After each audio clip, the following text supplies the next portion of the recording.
এক মুঠা চুড়ি ৬০ টাকা আপা। কি যে বলেন, ৩০ টাকা দিবেন? আশেপাশে এরকম চুড়ি আরও আছে, তাদের থেকে নেব। সকাল সকাল আপনি ৪০ টাকা দেন, ৩০ টাকা থেকে ১ টাকাও বেশি দেব না বলেই আমি হাঁটা শুরু করলাম। আর মনে মনে চিন্তা করতে লাগলাম, একদিন সকালে অফিসে যাওয়ার পথে একটি ছোট মেয়ে এসে আমাকে বলতে লাগলো, আপা মাছ নেবেন? আমি চিন্তা করলাম করোনাকালীন এই সময় নিজের সুরক্ষার জন্য মাস্ক লাগে, ওর থেকে নিলে হয়তো কমে পাবো। জিজ্ঞেস করলাম কত? মেয়েটি বলল ৫টা ২০ টাকা। আমি বললাম, কি বলিস, ৫টা ১০ টাকা দিব। ছোট মেয়েটি বলতে লাগলো, আপা আমার মা অসুস্থ, দয়া করে মাছগুলা নিয়ে আনেন। আরে যা তো, বিরক্ত করিস না, ১০ টাকা হলে দিয়ে যা। আচ্ছা আপা, আপনি ১০ টাকা দিয়েই নেন। মা অসুস্থ, বাবা অসুস্থ, কত বাহানা তোদের। মাছগুলো দিয়ে যা এখান থেকে। ছোট মেয়েটি মাছগুলো দিয়ে চলে গেল। আমি মনে মনে ভাবতে লাগলাম, ১০ টাকায় ৫টা মাছ, মানে একটা মাস্কের দাম ২ টাকা। চিন্তাই করা যায় না। যদি আমি দোকান থেকে নিতাম তাহলে একটা মাস্কের দাম ১০ টাকা হতো। কোথায় পাওয়া যায় এত সস্তা? আল্লাহ, আমার ১০ টাকা বেঁচে গেছে। কত বুদ্ধিমান আমি। মার্কেটে একটা চুড়ির দোকানে গিয়ে চুড়ি পছন্দ করে জিজ্ঞেস করলাম কত করে? এক মুঠা চুড়ি ৬০ টাকা আপা। কি যে বলেন, ৩০ টাকা দিবেন? আশেপাশে এরকম চুড়ি আরও আছে, তাদের থেকে নেব। সকাল সকাল আপনি ৪০ টাকা দেন, ৩০ টাকা থেকে ১ টাকাও বেশি দেব না বলেই আমি হাঁটা শুরু করলাম। আর মনে মনে চিন্তা করতে লাগলাম যে এখনই ডাক দিবে পেছন থেকে। ঠিক তেমনটিই হলো। আপা নিয়ে যান, ৩০ টাকাই দিয়েন আপনি। ৩০ টাকায় যেহেতু দিবেন, এত নাটক করার কি দরকার ছিল? বনির সময় তাই দিলাম আপা। একটু সামনে হাঁটতেই জুতা ছিঁড়ে গেল। মনটা খুব খারাপ হয়ে গেল। গেলাম মুচির কাছে, বললাম, মামা জুতাটা ভালো করে সেলাই করে দিন। কত নিবেন বলেন? ৪০ টাকা দিয়েন আপা আপনি। ভালো করে দেখে বলেন মামা, একটুখানি সেলাই করে দিবেন, এটা আবার ৪০ টাকা নেবেন? আমি দেখেই বলছি আপা। আমি বললাম ২০ টাকা দিব মামা, হলে সেলাই করে দেন, নয়তো আশেপাশে মুচির অভাব নেই। আপা সকাল সকাল বনির সময়, কম দিয়েন না। কি রে মামা, সবারই এক কাহিনী, বনির সময় বনির সময়। সব টাকা কি আমার থেকেই নিবেন নাকি? মুচিওয়ালা মামা মনে মনে ভাবতে লাগলো, ঘরে চাল নেই, কি খাবে বাচ্চারা কোনো কাজ না হলে? আচ্ছা দেন আপা, সেলাই করে দেই। ২০ টাকা দিয়ে জুতা সেলাই করে খুব খুশি লাগছিল। আসলে আমি কত বেশি স্মার্ট, আরও টাকা বাঁচাতে পারছি। খুব ক্ষুধা লাগছে, যাই কিছু খেয়ে নিই। আজকে সকাল সকাল ৫০ টাকা বাঁচিয়েছি। মার্কেটের ভিতর একটা দোকান, যেখানে কম দামে খাবার পাওয়া যায়। ৫০ টাকায় স্যান্ডউইচ, আহ কত টেস্টি লাগছে। এটাকেই বলে স্মার্টনেস। দামাদামি করে টাকা বাঁচাও আর তা দিয়ে স্যান্ডউইচ খাও। খেতে খেতে ফিল করলাম বুক জ্বালা করছে। তারপর পানি খেলাম, ভাবলাম ঠিক হয়ে যাবে, কিন্তু ঠিক হলো না। আরও বুকের জ্বালাটা বাড়লো, আর বমিও হলো। রাতে শরীর বেশি খারাপ হওয়াতে হাসপাতালে গেলাম। ডাক্তার বলল, আপনার ফুড পয়জনিং হয়েছে। আপনি কি খেয়েছেন? আমি বললাম, স্যান্ডউইচ খেয়েছিলাম, আর তো কিছুই খাইনি। ওই স্যান্ডউইচের কারণেই আপনার ফুড পয়জনিং হয়েছে, ওটা নষ্ট হয়ে গিয়েছিল। আমি আপনাকে ওষুধ লিখে দিচ্ছি, কমপক্ষে ৩ থেকে ৪ দিন বেড রেস্টে থাকতে হবে, আর ওষুধগুলো ঠিকমতো খেলে সুস্থ হয়ে যাবেন, আর বেশি বেশি পানি খেতে হবে। ৩-৪ দিন কিভাবে রেস্টে থাকবো? আমার অফিসে জরুরি কাজগুলো শেষ করতে হবে। আপনার সুস্থতা জরুরি নাকি কাজ? এই ওষুধগুলো খান, জলদি সুস্থ হয়ে যাবেন। নার্স এসে আমার হাতে ওষুধের বিলের কাগজটি ধরিয়ে দিল।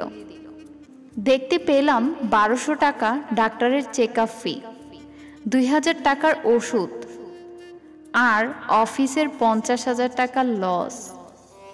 না আমি গরিবদের টাকা মারতাম, না 50 টাকা সেই স্যান্ডউইচ খেতাম, না আজ আমার এত লস হতো, না আমার এত খারাপ অবস্থা হতো।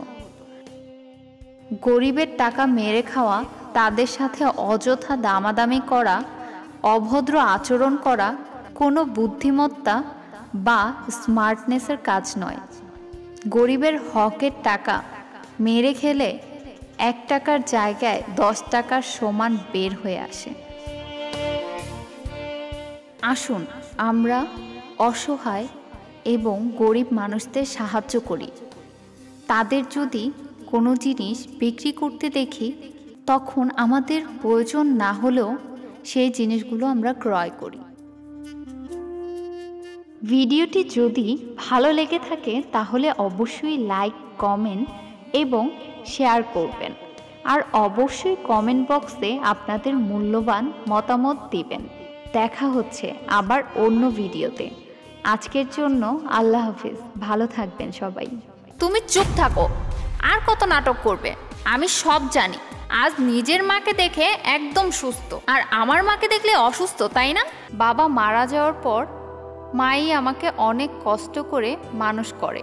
আমি ঢাকাতে থাকি, বেসরকারি একটি অফিসে জব করি। প্রতিদিন সকালে উঠে আমার অফিসের উদ্দেশ্যে রওনা হতে হয়। আজও আমি অফিসে যাওয়ার জন্য রেডি হচ্ছি। এমন সময় খেয়াল করলাম সুমনা এখনো বিছানা থেকে উঠেনি। এমনটা সচরাচর হয় না। আমি অফিসে যাওয়ার আগেই সুমনা উঠে আমার জন্য নাস্তা রেডি করে। আমি সুমনার সামনে গিয়ে বললাম, বিছানা থেকে এখনো উঠোনি? কি হয়েছে সুমনা? সুমনা বলল, কোমর থেকে পা পর্যন্ত এত ব্যথা যে আমি নড়াচড়াই করতে পারছি না। বিছানা থেকে কিভাবে উঠব? আচ্ছা ঠিক আছে, আমি অফিসে চলে যাচ্ছি। ডাক্তারকে ফোন দিয়ে বলে দিচ্ছি, এসে দেখে যাবেন। আজকে মা আসবে গ্রাম থেকে। সুমনা অসুস্থ মায়ের সেবা যত্ন করবে। যখনই মা আসে তার আগেই কেন যেন সুমনা অসুস্থ হয়ে পড়ে। আগের কথা তো মনে নেই, কিন্তু গতবারও মা যখন এসেছিল তখনও সুমনা অসুস্থ হয়ে গিয়েছিল, এটা আমার পরিষ্কার মনে আছে। এর মধ্যেই ডাক্তার বন্ধু রিফাতকে ফোন দিয়ে বললাম সুমনাকে যেন দেখে আসে গিয়ে। অফিসে বসে কাজ করছিলাম, এমন সময় পিয়ন এসে একটা প্রেসক্রিপশন দিয়ে বলল ফয়সাল সাহেব যাওয়ার সময় দিয়ে গেছে। অফিসের কাজ শেষ করে বের হলাম, তবে যাওয়ার সময় সুমনার ওষুধগুলো নিয়ে নিলাম। কলিং বেল দিলাম। কলিং বেল দিতেই দরজা খুলে দিল মা। অনেক দিন পর মাকে দেখলাম, কেমন জানি শান্তি লাগছে। মা আর ছেলে কিছুক্ষণ গল্প করলাম। মা বলল, যা বাবা ফ্রেশ হয়ে নে, আমি তোর জন্য খাবার রেডি করছি। রুমে গিয়ে দেখলাম সুমনা সুন্দর করে শুয়ে আছে। বললাম, এই নাও তোমার ওষুধ, খেয়ে তাড়াতাড়ি সুস্থ হও। সুমনা মুখ ভার করে বলল, সুস্থ তো আমিও হতে চাই, এরকম শুয়ে থাকতে ভালো লাগে নাকি কারো? এর মাঝে মা চা নিয়ে আসলো। সুমনার জন্য এনেছে চা। চা রেখে মা চলে গেল। দেখেছ ছেলের বাসায় এসে মাকে কত কাজ করতে হচ্ছে। সুমনা বলল, তো কি হয়েছে? কাজ তো কাজই, আমি করি আর মাই করুক, একই তো কথা। আমি বললাম, না এক হবে কেন? মা শহরে এসেছে ছেলের বাসায়, এসে কোনো কাজ করবে? আমি মোটেও চাই না। আমার মাকে আমি রানীর মতো রাখতে চাই। সুমনা কোনো জবাব দিল না। এ দুদিনে সুমনা বিছানা থেকে এক পাও নামেনি। মা এই দুদিনের রান্নাবান্না থেকে শুরু করে সকল কাজ করে রেখে দিয়েছে। মায়ের হাতের রান্না খেতে আমার বেশ ভালো লাগে, কিন্তু আমার বাসায় এসে মাকে প্রতিদিন কাজ করতে হয় বলে মন খারাপ হলো। পরের দিন সকালে অফিসে যাওয়ার আগে সুমনাকে জিজ্ঞেস করলাম, কি অবস্থা তোমার? ব্যথা কমেছে? বলল, আগের থেকে ভালো মনে হচ্ছে, আজ হয়তো বা হাঁটতে পারবে।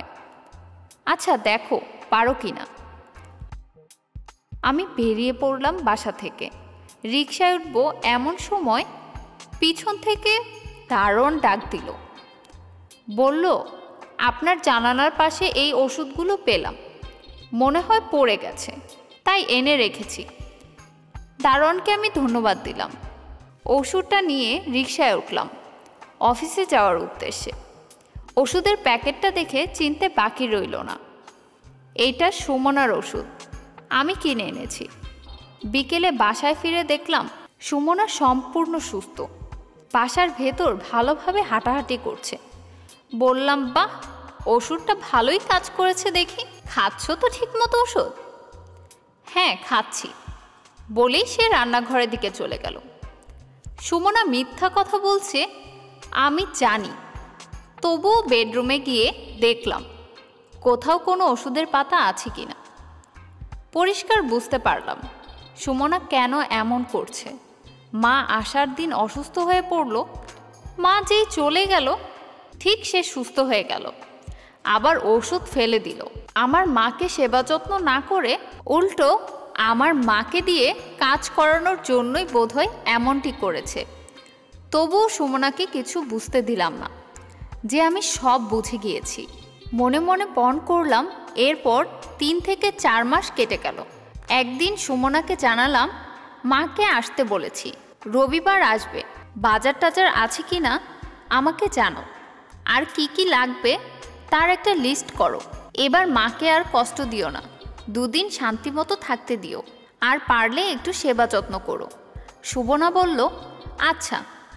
কিন্তু শনিবার রাত থেকে খেয়াল করলাম আবার সেই কোমর ব্যথা উঠেছে। রবিবার সকাল থেকে আগের মতো বিছানা থেকে নামতে পারছে না। ওকে বললাম, থাক, তুমি অসুস্থ, বিছানাতেই থাকো, মা তো আসলে কাজকর্ম করবে বলে আমি অফিসে চলে গেলাম। সুমনা মনে হলো অনেক খুশি হয়েছে, কিন্তু সুমনা এটা জানে না যে আজকে আমার মা আসবে না, আজকে ওর মা আসবে। মানে আমার শাশুড়িকে আসতে বলেছি। ওর এইসব নাটক ধরার জন্যই এই প্ল্যান করেছি। আমি আমার শাশুড়িকে বলেছি সুমনাকে যেন না জানায়। আমার শাশুড়িও খুব ভালো মানুষ, সুমনার এমন আচরণ দেখলে কখনোই তাকে সাপোর্ট করবে না। এবার আর নতুন ওষুধ না কিনে আগের ওষুধ পাঠিয়ে দিলাম, আর ফোন দিয়ে বললাম ওষুধগুলো খেয়ে তাড়াতাড়ি সুস্থ হয়ে যাও, মা বিকালের মধ্যেই চলে আসবে বাসায়। দারোয়ান আমাকে ওষুধের প্যাকেটটা দিল। আমি দারোয়ানকে আর কিছুই বলতে দিলাম না। তাড়াহুড়ো করে বাসায় ঢুকে দরজার নখ দিতেই সুমনা দরজা খুলে দিল। বললাম, বাহ, ওষুধগুলো আজ দ্রুত কাজ করেছে। সুমনা বলল, হ্যাঁ, পাশের রুম থেকে আমার শাশুড়ি এসে বলল, কিসের ওষুধ, কি হয়েছে সুমনা? সুমনা বলল, কিছু না। আমি বললাম, তুমি চুপ থাকো, আর কত নাটক করবে, আমি সব জানি। আজ নিজের মাকে দেখে একদম সুস্থ, আর আমার মাকে দেখলে অসুস্থ, তাই না? নিজের মাকে তো খুব যত্ন নিচ্ছ। আমার মা এত দূর থেকে আসে, তাকে যত্ন করা তো দূরের কথা, 1 গ্লাস পানিও মনে হয় ঢেলে খাওয়াওনি কখনো। সুমনাকে বললাম, তোমার ওষুধগুলো কই, নিয়ে আসো তো।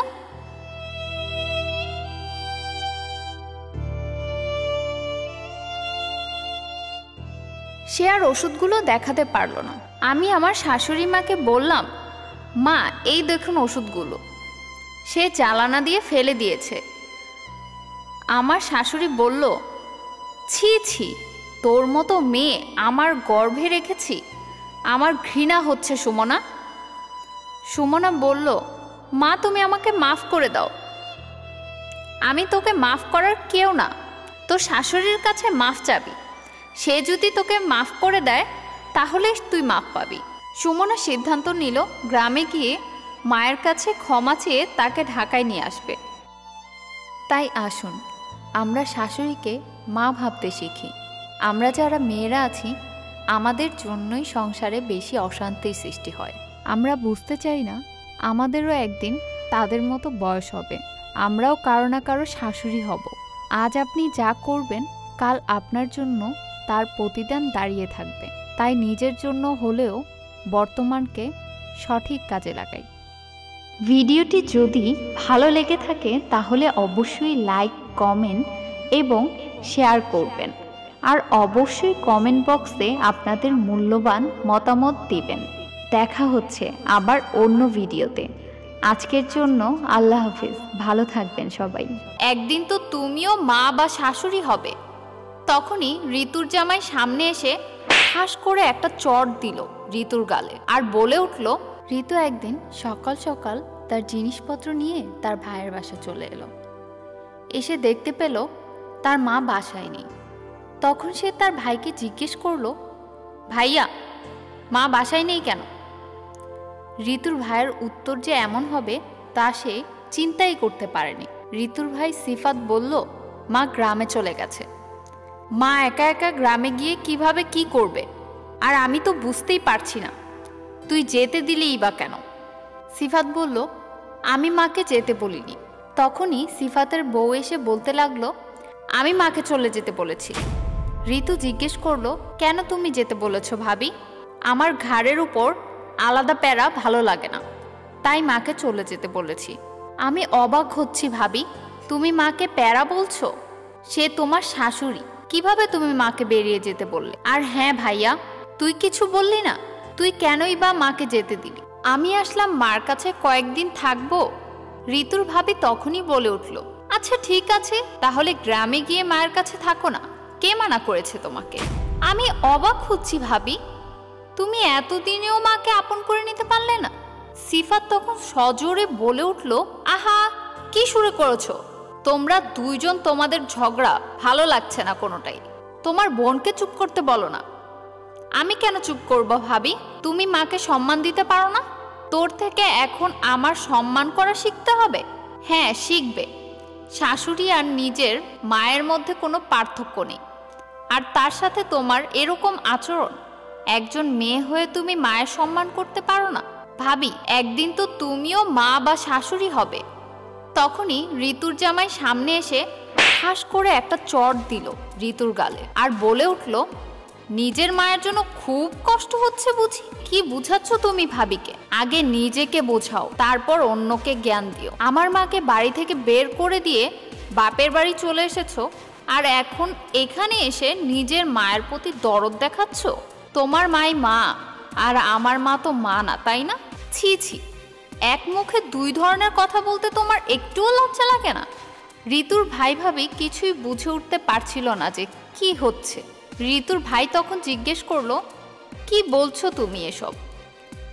হ্যাঁ ভাইয়া, আপনি ঠিকই শুনছেন। ঋতু আমার মাকে নির্যাতন করে বাড়ি থেকে বের হয়ে যেতে বাধ্য করেছে, আর এখন আসছে নিজের মায়ের প্রতি দরদ দেখাতে। ঋতুর ভাই তখন বলল, আচ্ছা ঋতু, তুই এত কিছু বললি তোর ভাবিকে, তুই এমন আচরণ করতে পারলি তোর শাশুড়ির সাথে? আমি আমার ভুল বুঝতে পেরেছি ভাইয়া, আমাকে তোমরা মাফ করে দাও। তাই আসুন আমরা শাশুড়িকে মা ভাবতে শিখি। আমরা যারা মেয়েরা আছি, আমাদের জন্যই সংসারে বেশি অশান্তির সৃষ্টি হয়। আমরা বুঝতে চাই না আমাদেরও একদিন তাদের মতো বয়স হবে, আমরাও কারো না কারো শাশুড়ি হব। আজ আপনি যা করবেন, কাল আপনার জন্য তার প্রতিদান দাঁড়িয়ে থাকবে। তাই নিজের জন্য হলেও বর্তমানকে সঠিক কাজে লাগাই। ভিডিওটি যদি ভালো লেগে থাকে তাহলে অবশ্যই লাইক, কমেন্ট এবং শেয়ার করবেন, আর অবশ্যই কমেন্ট বক্সে আপনাদের মূল্যবান মতামত দিবেন। দেখা হচ্ছে আবার অন্য ভিডিওতে। আজকের জন্য আল্লাহ হাফিজ, ভালো থাকবেন সবাই।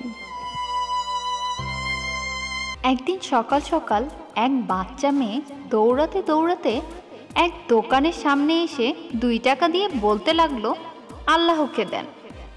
তখন দোকানদার মেয়েটিকে তাড়িয়ে দিল। মেয়েটি দ্বিতীয় দোকানে গেল এবং জিজ্ঞেস করলো, এখানে কি আল্লাহকে পাওয়া যাবে? দ্বিতীয় দোকানদারও মেয়েটিকে তাড়িয়ে দিল। এইদিকে ডাক্তার হাসপাতালে মেয়েটির মাকে জানায়, আগামীকাল আপনার অপারেশন হবে। ওইদিকে মেয়েটি তারপরও হার মানল না। সে এইভাবে 2 টাকা নিয়ে দোকানে দোকানে ঘুরতে লাগলো। অবশেষে 50টি দোকান ঘোরার পর এক দোকানদার মেয়েটিকে ডেকে জিজ্ঞেস করলো, তুমি কেন আল্লাহকে খুঁজছো? কি করবে আল্লাহকে পেলে? মেয়েটি দোকানদারকে জানালো তার মা খুব অসুস্থ। ডাক্তার বলেছে একমাত্র আল্লাহই তার মাকে বাঁচাতে পারবে, তাই সে আল্লাহকে নিতে এসেছে। দোকানদার বলল, কত টাকা আছে তোমার কাছে? মেয়েটি বলল, আমার কাছে 2 টাকা আছে। দোকানদার তো চিন্তায় পড়ে গেল। 2 টাকায় তো তার দোকানে কিছুই পাওয়া যায় না, শুধুমাত্র 1 গ্লাস পানি ছাড়া। দোকানদার 1 গ্লাস পানি মেয়েটির হাতে দিয়ে বলল, এই 1 গ্লাস পানি তুমি তোমার মাকে খাইয়ে দিও, তোমার মা সুস্থ হয়ে যাবে ইনশাল্লাহ। দোকানদারের কথা মতো মেয়েটি পানি নিয়ে চলে গেল। হাসপাতালে এসে মেয়েটি তার মাকে সেই পানি খাইয়ে দিল। পরদিন সকালে মেয়েটির মার অপারেশন হলো এবং মেয়েটির মা সুস্থও হয়ে গেল। ডাক্তার বিকেলে বিলের কাগজ তার মার হাতে ধরিয়ে দিল। বিলের পরিমাণ দেখে সে তো অবাক হয়ে গেল। এত টাকা সে কিভাবে পরিশোধ করবে? ডাক্তার বলল, চিন্তার কোনো কারণ নেই, আপনার সমস্ত বিল এক ভদ্রলোক পরিশোধ করে দিয়েছেন। আসলে বিলটি পরিশোধ করেছেন এবং আপনার জন্য একটি চিঠি রেখে গেছেন। ভদ্র মহিলা চিঠিটি খুলে পড়ে দেখলেন, তাতে লেখা ছিল, আমাকে ধন্যবাদ দেওয়ার কোনো প্রয়োজন নেই, আপনাকে তো বাঁচিয়েছেন স্বয়ং আল্লাহ তাআলা, আমি তো উসিলা মাত্র। বরং ধন্যবাদ দিন আপনার মেয়েকে, যে 2 টাকা হাতে নিয়ে অবুঝের মতো আল্লাহকে খুঁজে বেরিয়েছেন। তার মন ভরা বিশ্বাস ছিল একমাত্র আল্লাহই পারে আপনাকে বাঁচাতে। আর এটাই হচ্ছে ঈমান। আল্লাহ তাআলাকে খুঁজে পেতে কোনো টাকা পয়সা লাগে না। বিশ্বাস নিয়ে মন থেকে খুঁজলে 2 টাকাতেও আল্লাহকে পাওয়া যায়। বন্ধুরা, আসুন আমরা সবাই এই মহামারী থেকে বাঁচতে সবাই মন থেকে আল্লাহ তাআলাকে খুঁজি। ভিডিওটি যদি ভালো লেগে থাকে তাহলে অবশ্যই লাইক, কমেন্ট এবং শেয়ার করবেন। আর অবশ্যই কমেন্ট বক্সে আপনাদের মূল্যবান মতামত দিবেন। দেখা হচ্ছে আবার অন্য ভিডিওতে। আজকের জন্য আল্লাহ হাফেজ, ভালো থাকবেন সবাই। এক রাতে বোরখা পরা এক মেয়ে আমার কাছে রাতে থাকার জন্য আশ্রয় চায়। ব্যাপারটা গুছিয়ে বলা দরকার। আমি হেঁটে হেঁটে আমার বাসার নিচে আসতেই একটি বোরখা পরা মেয়ে দাঁড়িয়েছিল। এত রাতে একটা বোরখা পরা মেয়ে বাসার নিচে দাঁড়িয়ে থাকা নজরে লাগার মতো। আমি থমকে জিজ্ঞেস করলাম, আপনি কে? এখানে কি চাই? মেয়েটি আমার উদ্দেশ্যে বলল, আসসালামু আলাইকুম। এত সুন্দর কণ্ঠ আমি আগে কখনো শুনিনি। আমি মেয়েটার সালামের উত্তর না দিয়ে জিজ্ঞেস করলাম, কে আপনি? আর এত রাতে আমার বাসার নিচে কি করছেন?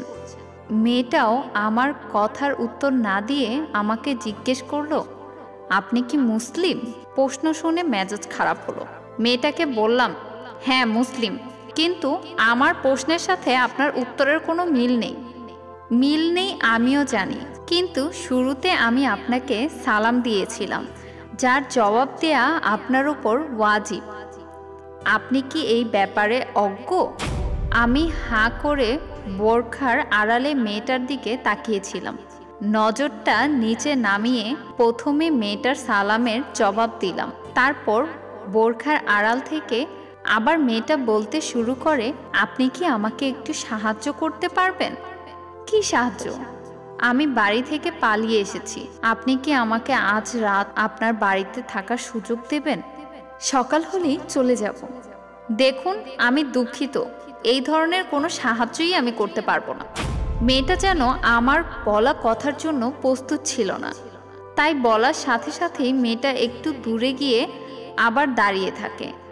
মেয়েটি বোরখা পরা, শুধু তার চোখ দেখা যায়। সেই চোখ দিয়ে 2 ফুটো পানি গড়িয়ে পড়ছে।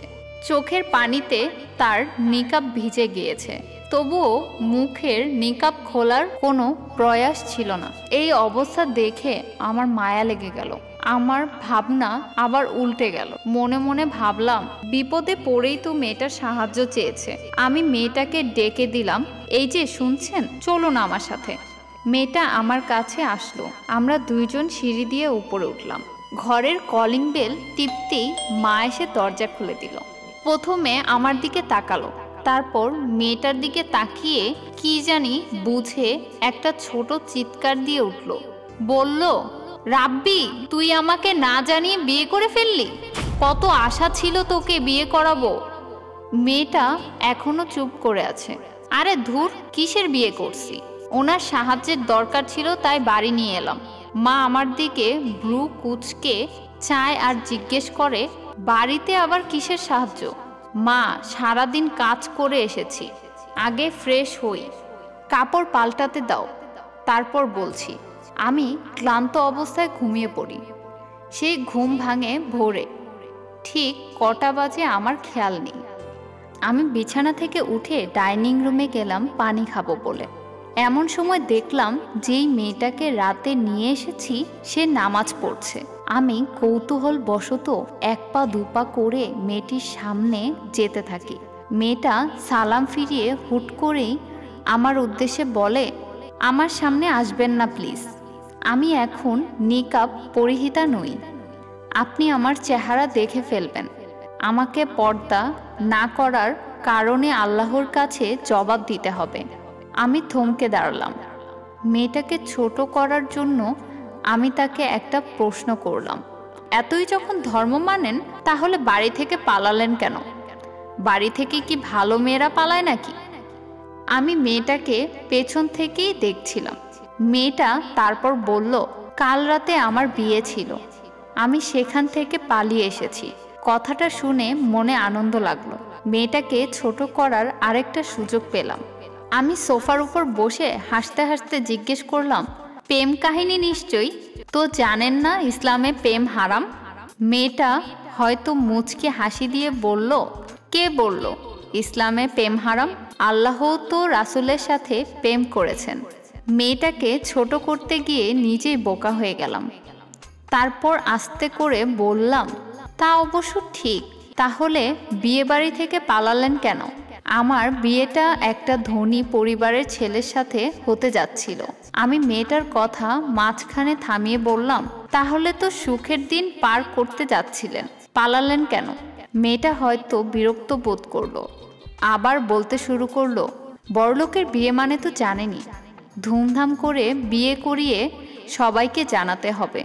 বউ স্টেজে সেজে বসে থাকবে আর সবাই তাকে দূর থেকে দেখতে পারবে, মাঝে মাঝে কয়েকজন ছবি তুলবে। আর এটাই আমার পছন্দ ছিল না। ব্যাস এতটুকুই কারণ? স্টেজে আপনার বসতে সমস্যা কি ছিল? মেয়েটা আমার প্রশ্নের পরিবর্তে আমাকে প্রশ্ন করলো, আপনি কি কখনো কুমারী পূজা দেখেছেন? আমি উত্তরে জানালাম, হ্যাঁ অবশ্যই দেখেছি। কি হয় ওখানে? একটা মেয়ে স্টেজে বসে থাকে আর তাকে সকলেই পূজা করে ভক্তি করে। মেয়েটা হয়তো মুচকে হাসলো আর বলল, আপনি আপনার উত্তর পেয়ে গেছেন। মেয়েটার কথা শুনে নিজেই নিজেকে প্রশ্ন করলাম, মেয়েটা কি এই ধরনের বিষয়কে কুমারী পূজার সাথে তুলনা করলো? চুপ করে ভেবে নিজেই নিজেকে উত্তর দিলাম, ঠিক তো, এই ধরনের বিয়ে আর কুমারী পূজার মধ্যে সম্পূর্ণ মিল আছে। কথা শুনে বুঝতে পারলাম মেয়েটার ইসলাম সম্পর্কে ভালো জ্ঞান আছে। মেয়েটার প্রতিটা কথায় যুক্তি ভরা। আমার মেয়েটার প্রতি কৌতূহল বেড়ে গেল। আমি পর্দার ব্যাপারে আরও কিছু জিজ্ঞেস করলাম। আচ্ছা, পর্দা করতে শুধু কালো বোরখাই কেন পরেন? অন্য কোনো কালারের সাথে কি দুশ্মনী আছে? মেয়েটা হয়তো মুচকে হাসলো আর বলল, দুশ্মনী নেই, কিন্তু আপনি কি কখনো লাল নীল হলুদ সবুজ আকাশে চাঁদকে উঠতে দেখেছেন? চাঁদের সৌন্দর্য কি সেখানে প্রকাশ পাবে? আমি মেয়েটার যুক্তি বুঝতে পেরে উল্টা প্রশ্ন করলাম, আপনি কি নিজেকে চাঁদের মতো সুন্দর দাবি করছেন? এটা কিন্তু অহংকারের পর্যায়ে চলে গেল। দাবি করার কি আছে? প্রতিটা মানুষকে আল্লাহ চাঁদ সূর্য এমনকি সৃষ্টি জগতের সবচেয়ে সুন্দর করে সৃষ্টি করেছেন। বোঝা গেল মেয়েটার সাথে পেরে ওঠা খুব কঠিন। সব কথার পরেই যুক্তি দেয়। মেয়েটার প্রতি আমার শ্রদ্ধা বাড়তে থাকলো। আমি সত্যি মেয়েটার প্রতি আসক্ত হয়ে গেলাম। হয়তো মেয়েটাকে ভালোবেসে ফেলেছিলাম। সকাল হয়ে গেল, আমার জন্য 1000 বছরের শ্রেষ্ঠ সকাল। আমি মায়ের সাথে কথা বলে মেয়েটাকে আর ঘর থেকে বের হতে দেইনি। আমি মেয়েটার ব্যাপারে কিছু জানতাম না, এমনকি নামও না। তবুও মায়ের এবং গোপনে মেয়ের মামার অনুমতি নিয়েই মেয়েটাকে সেদিনই বিয়ে করে ফেলি। মধুচন্দ্রিমার রাতে যখন বৈধভাবে মেয়েটার চেহারা দেখলাম, বুঝতে পারলাম কেন আল্লাহ বলেছেন তিনি মানুষকে সব থেকে সুন্দর করে সৃষ্টি করেছেন। আমার ঘরে যেন চাঁদের থেকে সুন্দর একটা মুখ প্রবেশ করেছে। আমি আল্লাহকে শুকরিয়া না করে পারলাম না। আসলেই যে আল্লাহর উপর বিশ্বাস রাখে তার জন্য আল্লাহই যথেষ্ট। ভিডিওটি যদি ভালো লেগে থাকে তাহলে অবশ্যই লাইক, কমেন্ট এবং শেয়ার করবেন। আর অবশ্যই কমেন্ট বক্সে আপনাদের মূল্য। রহিম মিয়া তার রেখে দেওয়া খাবারটুকু খাচ্ছে প্রতিদিন। তাহলে তার রেখে দেওয়া খাবার খায় রহিম মিয়া। ঢাকার এক সুনামধন্য বড় কোম্পানির মালিক আলম সাহেব। আলম সাহেবের লাঞ্চের পর যে খাবার বাঁচে তাই অফিসের পিয়ন রহিম মিয়া নিজের দুপুরের খাবার হিসেবে চালিয়ে নেয়। কারণ অন্যদের মতো এত ভালো খাবার খাওয়ার মতো সামর্থ্য নেই রহিম মিয়ার, আর তার পাশেও কেউ নেই যে তাকে রান্না করে খাওয়াবে।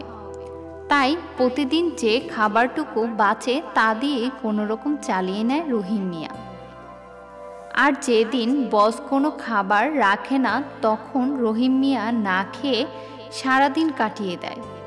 বয়স যেন 65 ছুঁই ছুঁই, তবুও এখন তার কাজ করে খেতে হয়। বাসায় কামাই করার মতো কেউ নেই। তার 3 ছেলে মেয়ে, 2 মেয়ের বিয়ে দিয়ে দিয়েছে। ছেলে ছোট, তার পড়াশোনার খরচ আর সংসার খরচ চলে তার সামান্য বেতন দিয়ে। এই শহরে একজন পিয়নের বেতন কত তা আমরা সবাই জানি, তবুও এই চাকরি করে সব কিছু চালিয়ে নিতে হয় তার। একদিন দুপুরে বসের জন্য তেহারি নিয়ে এসেছেন তিনি। প্লেটে খাবারগুলো বেড়ে দিয়ে আসলেন বসের রুমে। বসের কাজের ঝামেলার কারণে খাবার খেতে দেরি হচ্ছে, প্রায় 3টা বাজে। রহিম মিয়া একটু পরপর বসের রুমে গিয়ে জিজ্ঞেস করছে, স্যার খাবারগুলো খাবেন না? প্লেটটা নিয়ে যেতাম। বস প্রতিবারই এক উত্তর দিচ্ছে, পরে খাবো। এদিকে ক্ষুধায় রহিম মিয়ার পেট পুড়ে যাচ্ছে। সে চুপ করে রান্নাঘরে বসে আছে।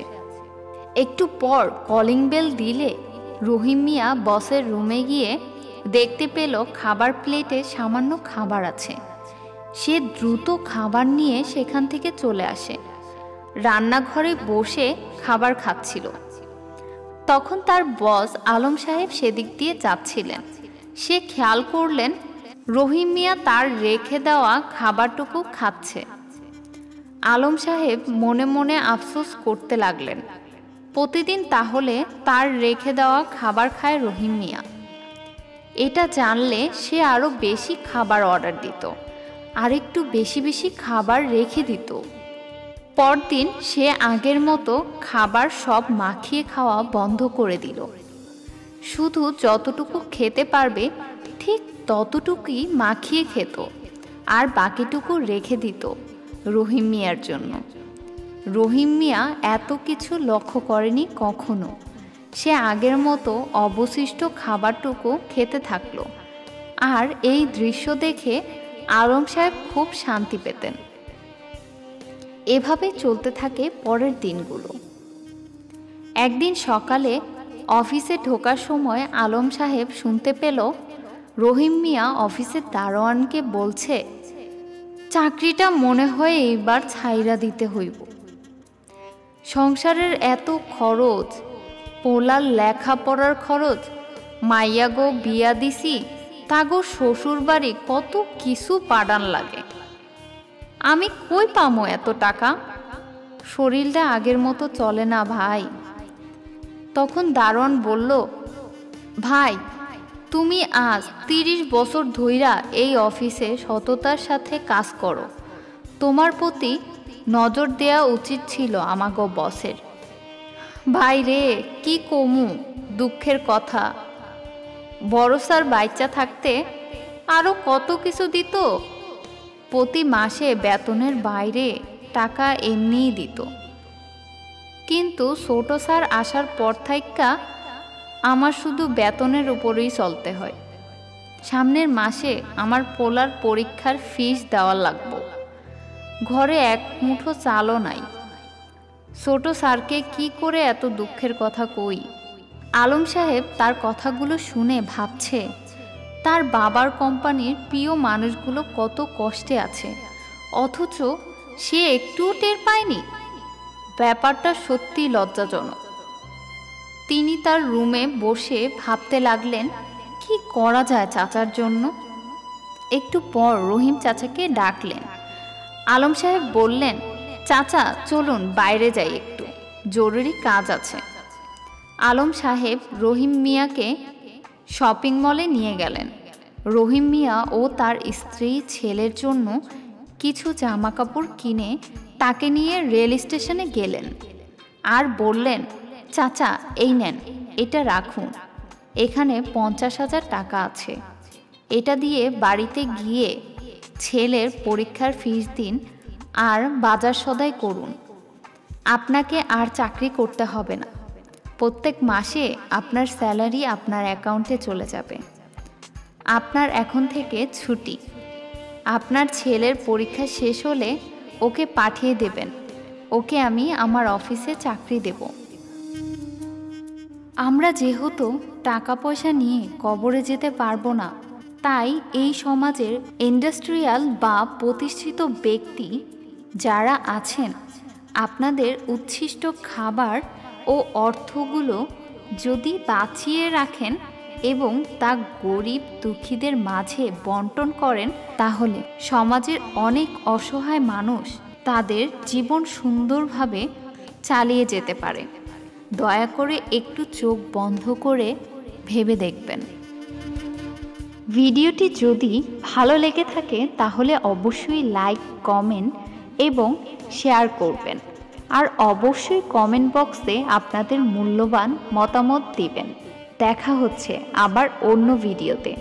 আজকের জন্য আল্লাহ হাফিজ, ভালো থাকবেন সবাই। আমাদের একমাত্র বোনের জায়গা কোথায়? তখন বড় ভাই উঠে বলে, ওর আবার কিসের জায়গা? মেয়েদের কোনো ভাগ দেয়া হয় না, জানিস না?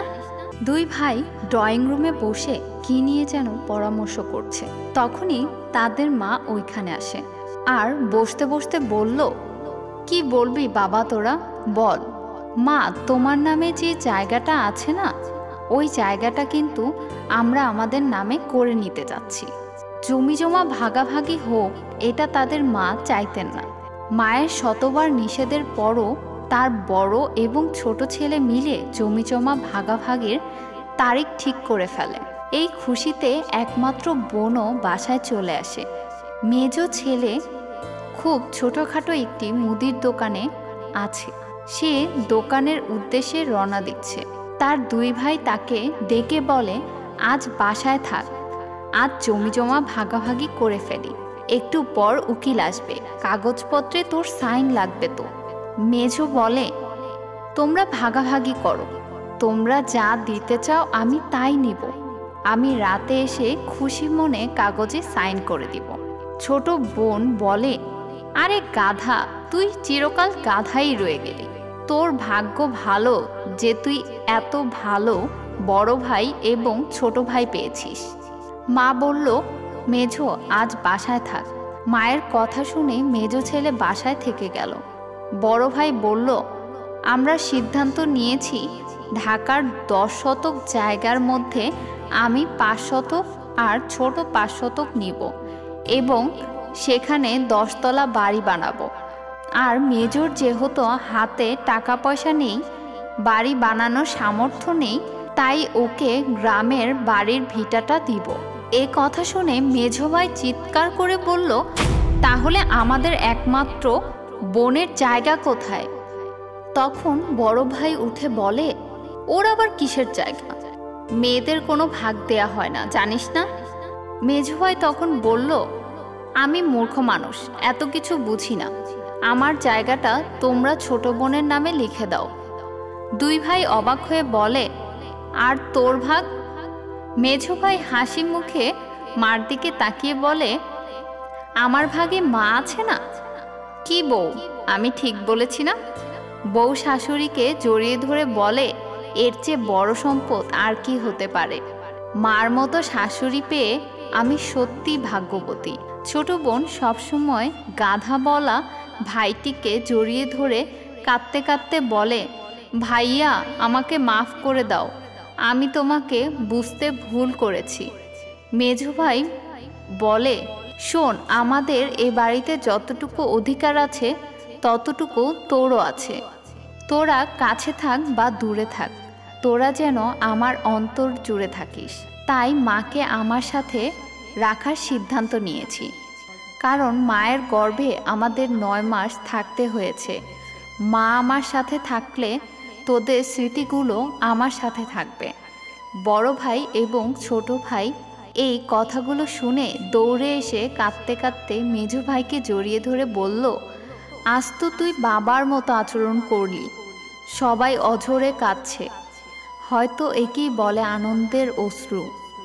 জায়গা জমি ভাগাভাগি রেখে সবাই একসাথে থাকার সিদ্ধান্ত নিল। আমরা প্রায় আমাদের পরিবারের অর্থনৈতিকভাবে অসচ্ছল মানুষগুলোকে কম গুরুত্ব দেই, তাদেরকে পাত্তাই দিতে চাই না।